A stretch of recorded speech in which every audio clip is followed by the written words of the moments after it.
I'm gonna teach you how to stay swole with shoulder pain, and we're gonna start right now.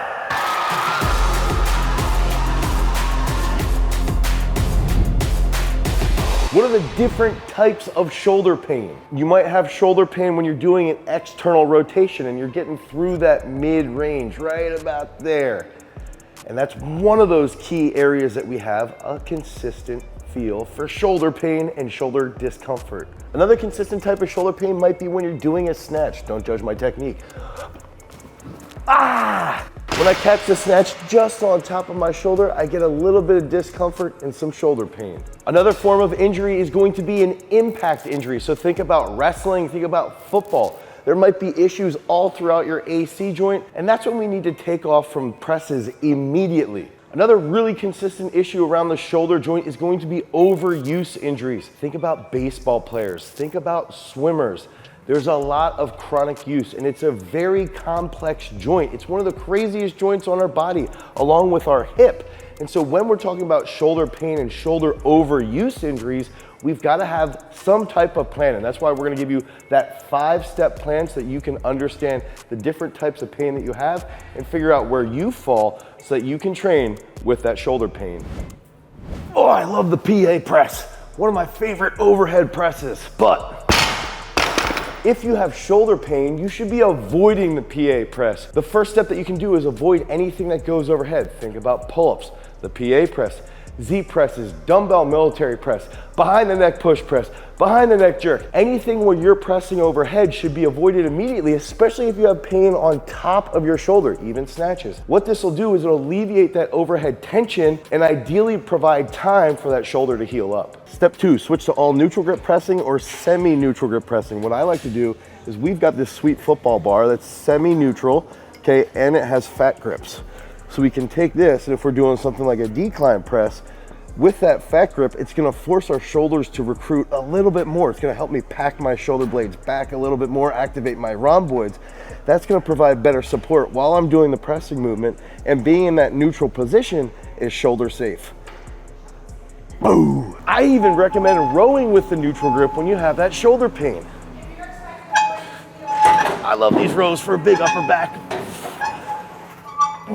I recommend even when you're doing dumbbell pressing, okay? You could do it on a low incline if you've got a little bit of shoulder pain. Go on the flat bench or even go on a little bit of a decline. You could put a plate underneath the bench, but use neutral grips when you're pressing, okay? So that would look like this. You're here and you have to control that a little bit more with your shoulders. And then you can even add a band to really light up that upper back when you're doing that pressing. This makes it a lot more challenging. Forces you to recruit your traps and your rhomboids a little bit more and can really alleviate that shoulder pain and light up your triceps all at the same time. Oh, I'm getting sweaty. Oh geez, my upper back is so tight. Another exercise that you can use to improve your shoulder stability and your shoulder health is to actually work on that pec mobility while you're supersetting with some type of neutral grip row. So we can use scorpion here where we go over top, and don't make fun of my technique, please. Oh, and you can really try and lengthen that pec, and then you can roll back to the other side. I'm not gonna go back to the other side because my mic is on my left hip, but I can go back here, try and really activate my pec while I'm in that deep stretch. And what I wanna do is do some type of neutral grip row, and then I can do this in between. That's gonna lengthen my pec while strengthening my back, and ideally, get rid of that shoulder pain so I can go back to getting those shoulders nice and swole. Some shoulder issues can be seen even when someone is doing an incline curl and they have a little bit of pain in their pec or their shoulder. It might be something that they don't usually have that pain, but then when they're doing these curls, they start to have it, and then later on, that injury persists. And so it's sort of like a little foreshadowing into that shoulder joint. So you can use incline curls as a way to find or have a premonition on the health of someone's shoulder area. And to get really big biceps. I love incline curls. Lengthen that bicep, get swole. Can you see this? This is a prototype. It's not for sale yet. But what we like to use this for is to improve upper back thoracic extension, okay? We're just thoracic extension, I didn't need to say upper back. And what we can do is we can lay this down, and this is what I need to do on a more regular basis, especially when I'm sitting at my desk all day, is grab the wheel, okay? Ooh, my back just cracked like crazy. And try to extend and get my elbows to the floor, okay? And this is where you can work in that range, sort of rolling back and forth, opening everything up and reaching towards the turf. This is gonna help lengthen the lats and open up your pecs while improving thoracic extension, which should improve your overall shoulder stability. Oh my God. Hey, if you wanna buy one of these, comment down below. Maybe we'll release this soon. Typically, I like to get rid of any rowing that would have my hand here, okay? So palms down. But if I'm using a machine like a face pull, or in this case, a seated row, I don't mind, as long as it doesn't hurt the athlete, to go with the palms down, because the issue is that if we're on a machine, it's a little bit more stable. It's a little bit easier to manipulate. Now, if they say they still have some shoulder pain, then you go into this neutral position with your grip, and then you can work on pausing and doing a little bit of a slow eccentric on the way back, and try and cue them on squeezing the spine with their lats and their rhomboids. You also get a massive pump when you do slow eccentric seated rows. Getting thick. This was like the #1 exercise that I used to do at Bodyworks back in 1999 when I wanted to get nice and thick, reading Muscle Mag. Part of step 3 is that you can maintain that neutral grip and do dumbbell chest rows. I recommend pushing these a little bit more with a load as long as they don't hurt your shoulder. And then do some type of drop set, sets of 20, sets of 25 to really strengthen that upper back, the rhomboid, and the lats.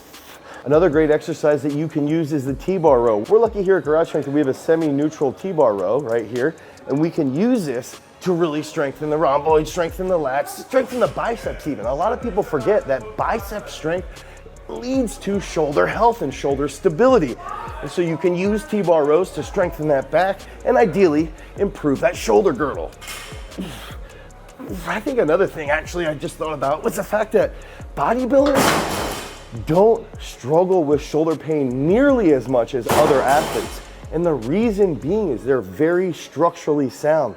They do a lot of rowing and they do a lot of pressing. And in high school, a lot of football players and a lot of high school athletes want to just bench all the time and they forget key exercises like the T-bar row. One of my favorite ways to alleviate shoulder pain, especially when we back off of the neutral grip pressing, is doing rhomboid flies, okay? So this is an exercise, a lot of people might have rhomboids that don't fire really well. They sort of struggle coming out of a dead hang pull-up, and they sort of do this when they're pressing. So put the palms forward, okay? Palms stay forward, chest comes down, and I want you to come back with that, okay? And keep those palms forward, hugging the spine. And if we're doing sets of 25 to 30 reps, it's gonna light up the rhomboids, strengthen that shoulder girdle, and ideally alleviate that shoulder pain.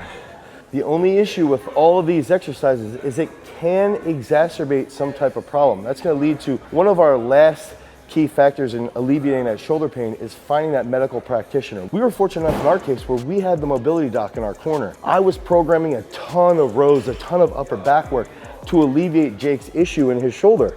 But it ended up turning out that it was just making his shoulder pain worse. He had a slap tear in his shoulder, and sometimes you just have to get surgery. So we were programming all these rows into his program, but it didn't fix the problem because there was a deeper issue. Unfortunately, we had Dr. John in our corner. He could get the proper imaging, and then we could find out what type of surgical repair he needed to have so that he could heal up and go snatch 145. The next step is to use slow eccentric tendinopathies. So we can pick specific exercises and work a 5 to 10 second eccentric movement that will help alleviate that pain and strengthen that area. You can start with Y's on incline. You can go up with the concentric and then come down for about 6 to 10 seconds. And I would recommend doing this for 6 to 10 reps, okay? And if you feel healthy enough, you can even change your grip so that your pinkies are pointing up if you feel a little bit more distress in your rear delt and in your upper back. You're gonna feel this actually in the middle of your spine as you're working through that slow eccentric. Another one of my favorite slow eccentric exercises is a dumbbell external rotation. So one thing that we forget too is that you can put a little bit of load on your shoulder when you're healthy, but if you're feeling a little bit weak, you might need to go a little bit lighter, right? But the reason why you can add a little bit more load is because your shoulder is very, very fast twitch. Oh, so I'm trying to improve my shoulder strength here, with a nice and controlled slow eccentric in that dumbbell external rotation. Boom. I already got a pump in my shoulder. And one of the main things that I also love using is our POWERLASTIC. And you can get this by clicking on the link down below in the description and getting a POWERLASTIC at garagestrength.com. But we can do a slow eccentric with a band pull apart here, okay? We can go nice and slow, squeeze our spine, nice and slow, squeeze our spine. Now, these are very versatile, so we can even go into an external rotation from a standing position. If you are somebody that has a little bit more issue right in that mid-range, this is where you're gonna feel the most tension, okay? And you can come up, a little bit easier at the top, even though the band is getting stretched, but the mid-range might be where you're having some issue, okay? Some problems. This is often the case with baseball players. So they can use the POWERLASTIC to work through that area where they're having a little bit of distress. That feels good. So use slow eccentric tendinopathies for about 6 weeks. But the key here is don't stop doing leg exercises. One thing that you can do is if you're a weightlifter, you can do shrugs, you can still do pulls, and you can still strengthen your legs.